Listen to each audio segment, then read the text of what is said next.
नमस्कार माझ्या सर्व शेतकरी मित्रांनो, ज्या शेतकऱ्यांनी नवीन ऊसाच्या रोपांची पुनर्लागवड केलेली आहे, म्हणजे ज्या शेतकऱ्यांनी ऊसाच्या रोपांची लागवड केलेली आहेत, अशा शेतकऱ्यांनी एक खताची आळवणी जर केली तर त्या ऊसाच्या रोपांमध्ये अनेक बदल झालेले दिसतात।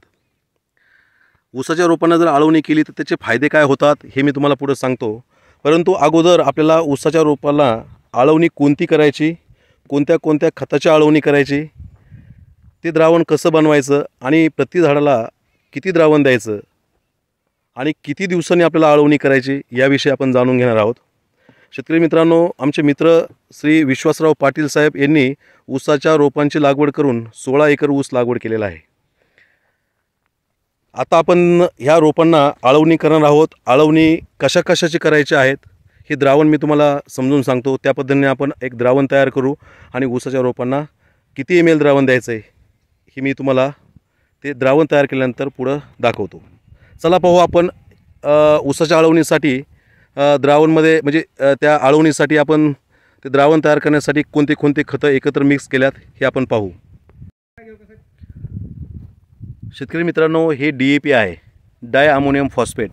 हे 50 किलोचं RCF कंपनीचं DAP हे खत आहे की ज्याच्यामध्ये 18% नायट्रोजन अमोनिकल फॉर्ममध्ये आणि 46% फॉस्फरस आहे। याला डाय अमोनियम फॉस्फेट म्हणजेच आपण DAP असं म्हणतो। आपल्याला विद्राव्य खतं घेण्याची आवश्यकता नाही, विद्राव्य खतं महाग पडतात, म्हणून DAP आपल्याला 200 लिटर पाण्यामध्ये, आपण आधी 200 लिटरच्या ड्रममध्ये, आपल्याकडे जसा ड्रम असेल 500, 200, 300, 1000 लिटर अशा ड्रमनुसार आपण ते ठरवायचं आहे। मी 200 लिटर पाण्याच्या ड्रमच्या प्रमाणे, आपला हा 200 लिटरचा ड्रम आहे, तर ह्या 200 लिटर पाण्यामध्ये DAP आपल्याला किती घ्यायचं आहे तर 10 किलो DAP आपल्याला घ्यायचं आहे। किती? 10 किलो। शेतकरी मित्रांनो, DAP हे संयुक्त खत असल्यामुळे लगेच पाण्यात विरघळत नाहीत, परंतु DAP मधला जो 46% फॉस्फरस आहे याच्यातील जवळजवळ 41% फॉस्फरस हा विद्राव्य फॉर्ममधला असतो, म्हणजे लवकर तो विद्राव्य फॉर्ममध्ये जातो आणि पिकाला लागतो। शेतकरी मित्रांनो, DAP विरघळत नाही म्हणून आपण काय केलं आहे, DAP हे अगोदर 10 लिटर पाण्यामध्ये 10 किलो असं घेऊन आपण तो भिजून घेतलेला आहे। म्हणजे पहिल्यांदा DAP घेऊन तो 6-7 तास चांगला आपल्याला भिजून घ्यायचा।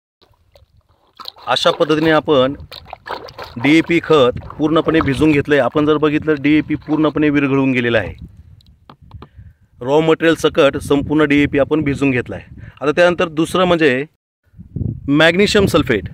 तर मॅग्नेशियम सल्फेट आपण 200 लिटर पाण्यासाठी 5 किलो घेत आहे। तर मॅग्नेशियम सल्फेटमध्ये मॅग्नेशियमचं प्रमाण 9.6% येत असतं आणि सल्फरचं प्रमाण 12% असतं।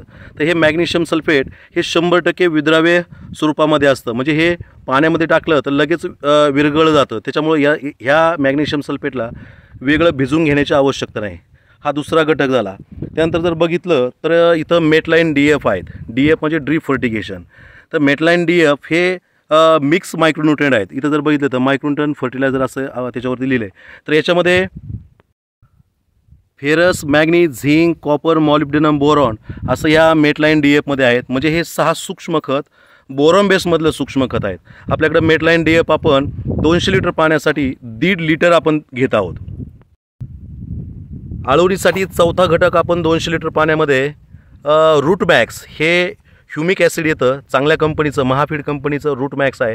याच्यामध्ये फुलिक ॲसिड, ॲमिनो ॲसिड आणि ह्युमिक ॲसिडचं कॉम्बिनेशन आहे। तर हे रूट मॅक्स आपण 200 लिटर पाण्याला 250 ग्रॅम आपण त्याच्यामध्ये घेतो, म्हणजे 1 ते 1.25 ग्रॅम पर लिटर आपल्याला याचं प्रमाण घ्यायचं आहे। तर हे रूट मॅक्स आपण 200 लिटर पाण्यासाठी 250 ग्रॅम याच्यामध्ये घेत आहोत। आळवणीसाठी 5वा घटक घेत आहे आपण युरिया। हा RCF कंपनीचा युरिया आहे। युरिया हा 100% पाण्यात विरघळतो। तर युरियामध्ये 46% अमाइड फॉर्ममधलं नायट्रोजन असतं। पिकांच्या मुळीला एक चालना मिळण्यासाठी किंवा एक थोडंसं ग्रीप मिळण्यासाठी नायट्रोजन हे पिकाच्या शेंडा मुळी डेव्हलप होण्यासाठी आवश्यक असतो। तर युरिया आपण फक्त 200 लिटर पाण्यासाठी 2 किलो आपण घेणार आहोत। 200 लिटरच्या ड्रममध्ये आपण अगोदर सर्वप्रथम अर्धा ड्रम पाण्याने भरून आपल्याला घ्यायचा आहे। त्यानंतर आपल्याला पहिलं द्रावण मॅग्नेशियम सल्फेटचं टाकायचं आहे।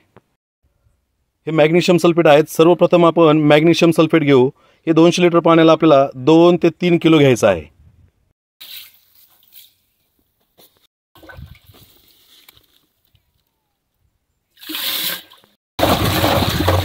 अशा पद्धतीने मॅग्नेशियम सल्फेट हे द्रावण आपल्याला मिक्स करून घ्यायचं आहे। म्हणजे चांगलं मॅग्नेशियम सल्फेट हे विरघळून घ्यायचं. त्यानंतर आपण DAPची निवडी, जे DAP आपण 10 लिटर पाण्यामध्ये भिजवून घेतलेलं आहे, ते DAPचं पाणी 2 नंबरला ओतून घ्यायचं आहे. चांगलं आतमधलं मिक्स करून घ्या ते सगळं.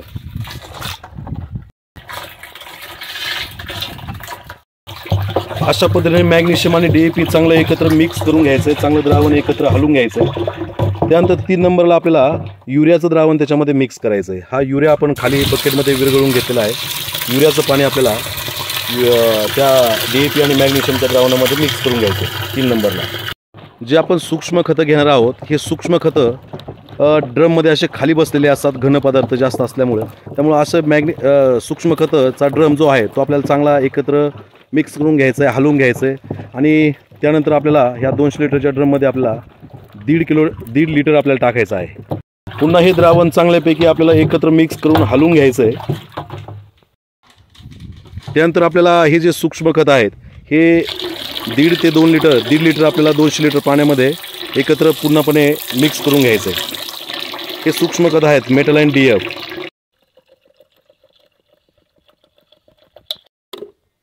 पाचवा घटक म्हणजे ह्युमिक ॲसिड म्हणजे रूट मॅक्स, हे आपल्याला 250 ग्रॅम घ्यायचं आहे 200 लिटर पाण्यासाठी.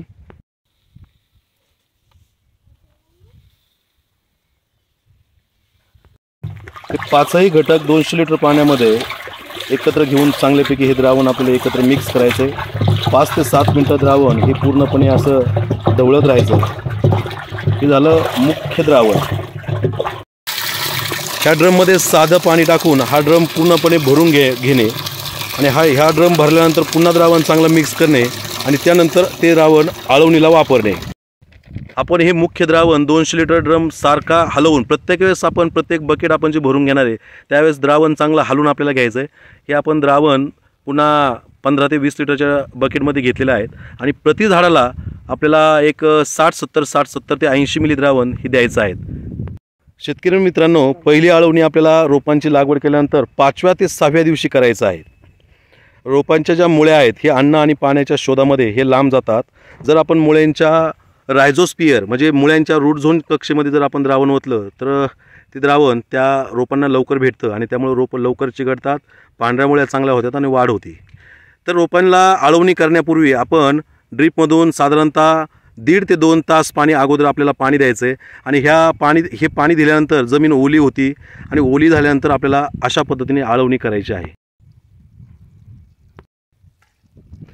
अशा पद्धतीने 70-80 द्यायचं आहे. शेतकरी मित्रांनो, अशा पद्धतीने 16 एकरला आळवणी ही चालू आहे. खताची आळवणी केल्यानंतर पुढे 8 दिवसांनी त्या रोपांमध्ये बदल काय होतो. ऊसाच्या रोपांची लागवड केल्यानंतर 6व्या ते 7व्या दिवशी असे 2 दिवस आपण या संपूर्ण प्लॉटला आळवणी केली होती. आपण जर फोटोमध्ये बघितलं तर आता आळवणी करून एक 12-13 दिवस झालेले आहेत. म्हणजे हा फोटोमधला प्लॉट एक 17-18 दिवसाचा आहे रोपांची लागवड करून. आपण जर बघितलं तर त्या रोपांमध्ये एकसारखे रोपं चिकटलेले आहेत, नवीन शेंडा चालू झालेले आहेत, खूप चांगल्यापैकी रोपं सेट झालेले आहेत. आता हा जर फोटो बघितला तर ह्या फोटोमध्ये आपल्याला अनेक बदल वेगवेगळे त्या रोपांमध्ये झालेले दिसेल. कारण रोपांची लागवड करून आता जवळजवळ 27-28 दिवस झालेले आहेत आणि 30-32 दिवस झालेले आहेत आणि आळवणी करून 25-26 दिवस झालेले आहेत. तर आता आपण जर बघितलं तर पांढऱ्या मुळ्यांचा विकास या रोपांचा चांगला झाल्यामुळे रोपं चांगले शेंडा चांगला चालू आहेत, स्टीम चांगली जाड झालेली आहेत, पांढऱ्या मुळ्यांचा विकास निश्चितच झालेला आहे. आपण जर उकरून बघितलं तर जमिनीमध्ये पांढऱ्या मुळ्या 18 सेंटीमीटरपर्यंत लांब गेलेल्या आहेत, नवीन फुटवे व्हायला चालू झालेले आहेत. शेतकरी मित्रांनो, आपण जर खरंच फोटोमध्ये जर बघितलं व्यवस्थित बारकाईने तर अनेक बदल आपल्याला ह्या झाडांमध्ये झालेले दिसेल. तर खताची आळवणी केल्यानंतर ह्या रोपांमध्ये नेमके काय काय बदल होतात एक मी तुम्हाला सांगतो. पहिलं म्हणजे त्या रोपांना ज्यावेळेस आपण पुनर्लागवड करतो त्या रोपांना थोडं अन्न आणि पाण्याची आवश्यकता असते रोपं चिकटण्यासाठी. त्यावेळेस नेमकं पाणी आणि तेवढंच अन्न डायरेक्ट मुळ्यांच्या कक्षामध्ये आपण ज्यावेळेस देतो त्यावेळेस त्या झाडाला लगेच अन्न घेता येतात आणि रोपं व्यवस्थित चिकटली जातात. रोपांची लागवड केल्यानंतरनं जर आपण ड्रीपने पाणी दिलं आणि ड्रीपमधून खतं सोडली तर कदाचित पाणी जास्त होण्याची शक्यता जास्त राहते. त्यामुळे रोपं मर पण जास्त होऊन जाते. कारण रोपं लागवड केल्यानंतर त्या मुळ्यांमध्ये वापसा स्थिती ही सर्वात महत्त्वाची आहे. मग आपण खतं तर आपल्या ड्रीपमधून आपल्या खतं तर त्या लहान रोपांना द्यायच्यात, पण ते आपण जर आळवणीमार्फत जर दिले तर ते डायरेक्ट मुळ्यांच्या कक्षेत खतं दिले जातात आणि मुळ्यांच्या कक्षेत दिल्यामुळं पांढऱ्या मुळ्यांचा विकास भरपूर होऊन जातो. पांढऱ्या मुळ्यांचा विकास झाल्यामुळं जमिनीतून जी आपण दिलेली खतं आहेत ही खतं पिकाला सहज शोषून घेता येतात. कारण का हवा आणि पाणी हे समप्रमाणात राहतं. वापसा चांगला असल्यामुळे जमिनीतून खतं चांगली उचलली जातात. शेतकरी मित्रांनो, पहिल्या आळवणीमुळे आपल्याला रोपं एकसारखी चिकटले, रोपांमध्ये मर आपल्याला कुठंच झालेले दिसत नाहीत. सगळ्यात महत्त्वाचं पांढऱ्या मुळ्यांचा विकास चांगला झाला आहे. आता ह्या दुसऱ्या फोटोमध्ये जर बघितलं तर शेतकरी मित्रांनो, जो जेठा कोंब आहे हा चांगला सशक्त मजबूत जाड आहे. कारण ज्यावेळेस आपण आळवणीतून खत देतो DAP याच्यातलं जे 46% फॉस्फरस आहे याच्यामुळे पांढऱ्या मुळ्या चांगल्या वाढल्या, पुन्हा नवीन फुटवे निघायला चालू झालेले आहेत आणि फॉस्फरसमुळं खोड एकदम मजबूत झालेलं आहे स्टीमचं, म्हणजे जेठाकोमचं.